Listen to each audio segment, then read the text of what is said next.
Hello everyone, welcome to my YouTube channel. So guys मैं लेकर आ गई हूँ गर्लफ्रेंड का 7th एपिसोड, जो काफ़ी ज़्यादा इंटरेस्टिंग होने वाला है। अगर आपने इसके पिछले एपिसोड्स अभी तक नहीं देखे हैं तो मैं पहले आपको रिकमेंड करती हूँ आप उनको पहले जाके देखें। लिंक डिस्क्रिप्शन में दिया गया है, नहीं तो आपको आगे की स्टोरी बिल्कुल भी समझ में नहीं आएगी। हम देखते हैं शाओ काफ़ी ज़्यादा गुस्से में फैमो से पूछती है, ये क्या है, आधी रात में पार्टी करने का क्या मतलब है और इतना शोर मचा रखा है क्यों। फैमो उसे कहता है, तुम जो रोज रोज चिल्ला चिल्ला के डिनर कर रही थी वो तुमने नहीं देखा। फैमो को तो बस शाओ की अटेंशन पानी थी जो उसे मिल चुकी थी। देन फेमो अपने अपार्टमेंट से शाओ को धक्के मार के निकाल देता है और उसके फेस पे गेट भी बंद कर देता है। देन शाओ कहती है, मेरी बात पूरी खत्म नहीं हुई, तुम कैसे गेट बंद कर सकते हो। देन वो बहुत दरवाजा पीटने लगती है और तभी वहाँ अपार्टमेंट का ऑनर आ जाता है और कहता है, तुम लोगों ने इतना शोर क्यों मचा रखा है इतनी रात को, आप लोगों को शर्म नहीं आती। तभी शाओ फैमो को बचाने के लिए उसके क्लोज चली जाती है और उसका हाथ भी पकड़ लेती है और ऑनर से कहती है कि हम गर्लफ्रेंड बॉयफ्रेंड है और हमें थोड़ी छोटा मोटा झगड़ा हो गया है जिसके कारण थोड़ा बहुत शोर हो गया है, इसलिए हम आपसे माफ़ी मांगते हैं, नेक्स्ट टाइम ऐसा नहीं होगा, ये कहती है। और ऑनर ये सब सुनकर वहाँ से चला जाता है। ये सब देखकर फैमो मन ही मन काफ़ी ज़्यादा खुश होता है और शाओ से पूछता है, ये सब तुमने क्यों किया, शायद तुम मुझे लाइक करने लगी हो। तो देन शाओ कहती है, ऐसा कुछ भी नहीं है, मैंने सिर्फ तुम्हें बचाने के लिए ऐसा किया है। ये सब बोलकर वहाँ से चली जाती है। दूसरी तरफ मिसेस चैंकी और उसके असिस्टेंट लेन आपस में बात कर रहे होते हैं। देन उसे उसके असिस्टेंट बताती है कि फैमो ने शाओ के पास अपना अपार्टमेंट ले लिया है। देन मिसेस चैन काफी ज्यादा खुश होती है और कहती है, मैंने पहली बार फैमो को किसी लड़की के लिए सीरियस होते देखा है, अच्छा है वो उसके लिए सीरियस हो जाए। देन हानहुई को पूरी तरह भूल जाएगा, जिससे मैं काफी ज्यादा खुश हूँ। देन नेक्स्ट सीन में फैमो मीटिंग के दौरान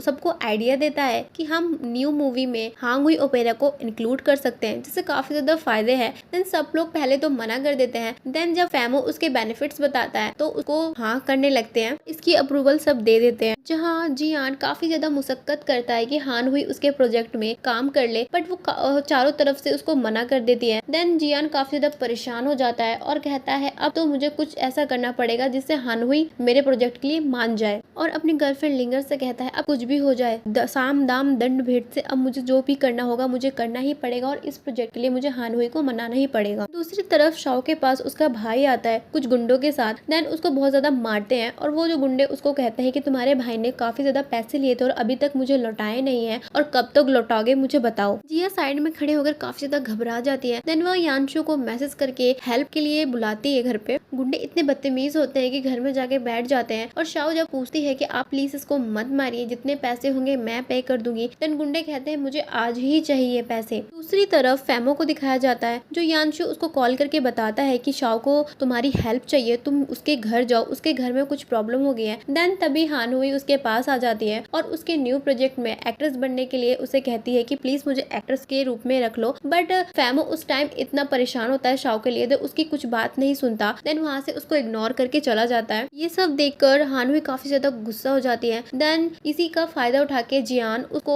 उसकी चापलूसी करने लगता है, उससे फिर से बात करने लगता है कि तुम प्लीज मेरे प्रोजेक्ट के लिए काम करो, चलो हम एक लंच के लिए चलते हैं, इस दौरान हम बात भी कर लेंगे। देन हानहुई उसके साथ जाने के लिए मान जाती है। दूसरी तरफ शाओ और उसका भाई इतना परेशान होता है और गुंडे के सामने रिक्वेस्ट करता है कि प्लीज अभी तो हमारे पास पैसे नहीं है, आप बाद में ले ले। देन गुंडा इतना बदतमीज होता है कि क्या हुआ, तुम्हारे पास पैसे तो नहीं, तुम्हारी हॉट बहन तो है। देन जैसे ही वो शाओ के पास आता है और वैसे ही फैमो उसका हाथ पकड़ लेता है और उसे हिट करके बहुत बुरी तरह गिरा देता है। फैमो और यानशु दोनों ही सारे गुंडों को मार कर और उसे उनको सारे पैसे लौटाकर उनको यहाँ से भगा देते हैं। देन फीमो शाओ के पास आता है और उसे कहता है, तुम तो ठीक हो ना, तुम्हें कुछ तो नहीं हुआ। देन शाओ कहती है, मैं बिल्कुल ठीक हूँ। काई काफी ज्यादा रोता हुआ फेस बनाकर फैमो को थैंक यू बोलता है और उसे बातों ही बातों में उसे ब्रदर इन लॉ कहने लगता है और शाओ को काफी ज्यादा एक्वर्ड फील होता है और उसे कहता है, ये ब्रदर इन लॉ नहीं है और इसे बोलना बंद करो। दूसरी तरफ जियान जो काफी ज्यादा मक्खन लगाता है हानहुई से प्रोजेक्ट को साइन करवाने के लिए। देन हानहुई कहती है, मुझे थोड़ा सा टाइम चाहिए और मैं इसके बारे में सोच के बताऊंगी। देन जियान कहता है कि ठीक है, तुम आराम से टाइम ले सकती हो। सीन में शाओ फैमो को थैंक यू कहती है क्योंकि उसने उसको बचाया था।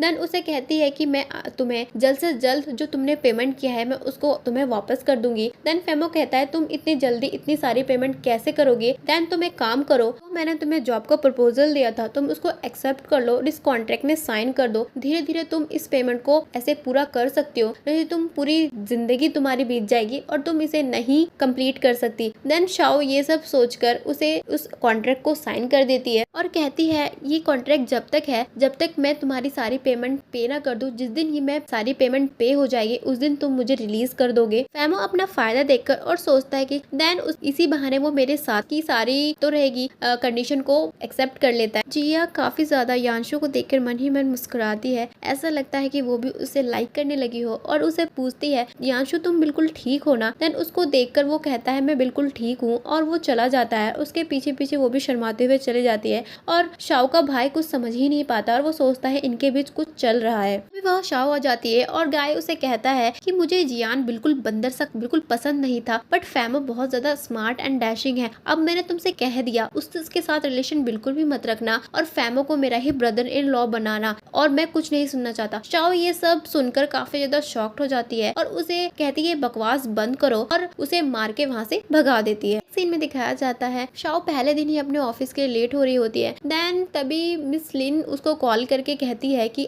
तुम्हें ऑफिस नहीं आना, तुम पहले दिन ही लेट हो जाओगी। देन वो जल्दी जल्दी में रेडी हो जाती है और जाते ही जाते रास्ते में फेमो उसको लिफ्ट देने के लिए वेट करता है, बट शाओ उसको इग्नोर कर देती है और उसकी लिफ्ट लेने से मना कर देती है। देन वो अपनी बाइसाइकिल में ऑफिस चली जाती है। जैसे ही शाओ ऑफिस के बाहर पहुंचती है, मिस लिन कुछ लोगों के साथ शाओ का वेलकम करती है और उसे कुछ ट्रेनिंग के बारे में बताने लगती है। देन तभी वहाँ फेमो आ जाता है और उसे कहता है तुम ऑफिस के पहले दिन ही लेट हो, अब मैं इसकी पेमेंट तुम्हारी सैलरी में से काटूंगा। शाओ काफी ज्यादा फेमो की बात से चिढ़ जाती है। देन मिस लिन उसको पूरा ऑफिस दिखाती है और ऑफिस के सारे रूल और रेगुलेशन बताती है। देन फेमो तभी वहाँ आके बैठ जाता है और उसे कहता है तुम्हें यहाँ के रूल और रेगुलेशन स्ट्रिक्टली फॉलो करना पड़ेगा। पूरे दिन और रात की इंफॉर्मेशन तुम्हें मिस लिन को देनी पड़ेगी और रोज सोते समय तुम्हें एक फोटो क्लिक करके तुम्हें मिस लिन को देना पड़ेगा ताकि तुम्हारे सारे रूल और रेगुलेशन अच्छे से चल सके और तुम उनको फॉलो कर सको। मिस लिन फेमो के पास आती है और कहती है कि ये थोड़ा ज्यादा नहीं हो गया? देन फेमो कहता है मैं जो बोलता हूँ वो तुम चुपचाप करो। देन मिस लिन सोचती है कुछ तो कुछ गड़बड़ है, इसके मन में शाओ के लिए कुछ न कुछ तो फीलिंग है और दाल में कुछ काला है। जैसे ही शाओ अपने ऑफिस से निकलती है, देन फेमो उसके लिए वेट करता है कि मैं तुम्हें लिफ्ट दे दूंगा। देन शाओ उसकी लिफ्ट को लेने के लिए मना कर देती है और फिर से अपने बाइसाइकिल पे चलने लगती है। देन देखती है कि फेमो उसको फॉलो करता है। इस बात पे चिढ़ के शाओ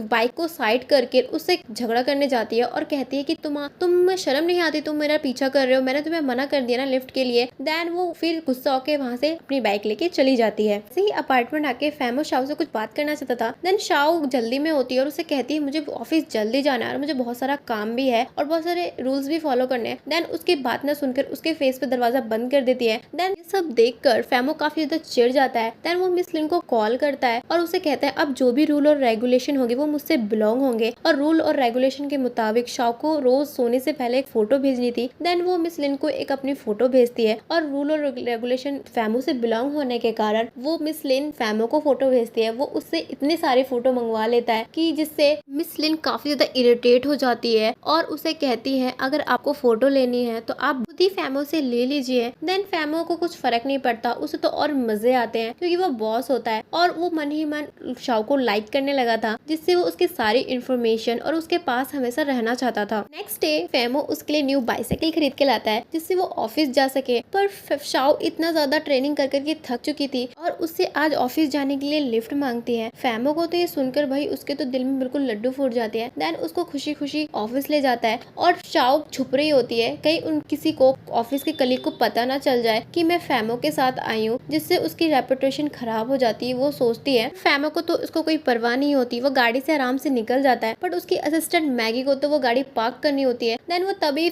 शाओ को उसमें देख लेती है और उसे कहती है तुम यहाँ से बाहर आ जाओ, और शाओ छुपते छुपाते वो अंदर ऑफिस में चली जाती है। देन शाओ इतनी लगन से वो प्रैक्टिस करने लगती है और पूरी दिलो जान से वो अपने काम में बिल्कुल फोकस करती है। देन तभी फेमो उसे देखकर कहता है कि इस कैरेक्टर मिस्टर लिन के पास ले जाओ। ताकि इसे फिल्म के बारे में थोड़ा एक्सपीरियंस होगा और वो देख भी लेगी। देन मिस लिन शाओ को उसको मिस्टर लिन के पास लेके आती है। देन वो तभी वहाँ एक लड़की को ऑडिशन लेते हैं जो ओपेरा में अच्छे से सिंग नहीं कर पाती, जिससे डायरेक्टर काफी ज्यादा उस पर गुस्सा करते हैं और सभी से पूछते हैं कि इसके अलावा कोई और है जो इसे अच्छे से सिंग कर सकता है। देन मिस लिन शाओ को फोर्स करती है कि तुम जाके ये गाना सॉन्ग कर सकती हो। देन शाओ काफी ज्यादा अच्छा करती है, जिससे डायरेक्टर काफी ज्यादा खुश होते हैं और देन उसका इसी बेस पे ऑडिशन लेने की सोचते हैं। सो गाइज, इसी के साथ ये एपिसोड यहाँ पे खत्म होता है। नेक्स्ट एपिसोड देखने के लिए मेरे चैनल को सब्सक्राइब करें। अगर आपको मेरी वीडियो देखना पसंद है तो प्लीज लाइक करें, शेयर करें और कमेंट करके बताएं। और नोटिफिकेशन बेल को दबाना बिल्कुल भी मत भूलिएगा, जिससे मेरे हर आने वाले वीडियो की नोटिफिकेशन आप तक पहुंचेगी और आप मेरी एक वीडियो मिस नहीं करेंगे। Thank you for watching.